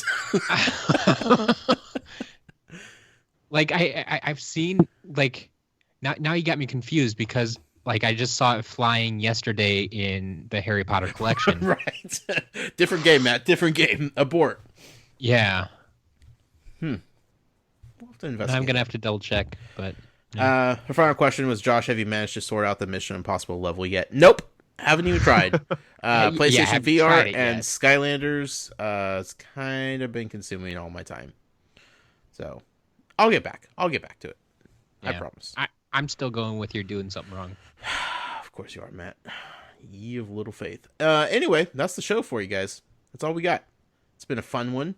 Matt, do you want to tell the people where they could find you at, where they could talk to you, where they could find all your work and hobbies and such? You can find me most easily on Twitter at SCLMatt. If you want to get a hold, that's mostly just my Skylanders stuff. If you want to get a hold of me personally, it's as a matter of Matt, also on Twitter. Otherwise, for anything else I'm doing, you can just head over to sclmatt.com and you can see absolutely everything that I'm up to. Fantastic. Once again, thank you for joining us on this show. My pleasure. Fun as always. Jason, where can people find you at, my friend? Yeah, you can always follow me personally on Twitter, twitter.com/JasonInquires. Same name for, Facebook and Instagram, YouTube, and all that fun jazz. And obviously, always at Skylanders Inquirer, Brick Inquirer, and the up-and-coming Lightseekers Inc. on Twitter currently. You messed that up twice in one night. I know, man. I'll tell you what. Yeah. It's too much alliteration going on there in the middle. That's true. You can find me personally on Twitter at The Noise with a Y. Be sure to follow the show on Twitter at Toys for Games. You can email us, podcast@toysforgames.com. Check out the website, toysforgames.com, where everything is hosted over there. Check out the Facebook group, facebook.com/groups/toysforgames. And if you'd like to support us and what we do, like so many of you fine folks do, you can do so over on Patreon, patreon.com/toysforgames. That being said, gentlemen and listening audience, it's been one heck of a night. Got to get some rest for the big Nintendo NX announcement in the morning, because that's the only important piece of news coming out of tomorrow in the video game industry. False. Until then, have a great week, and happy hunting, collectors.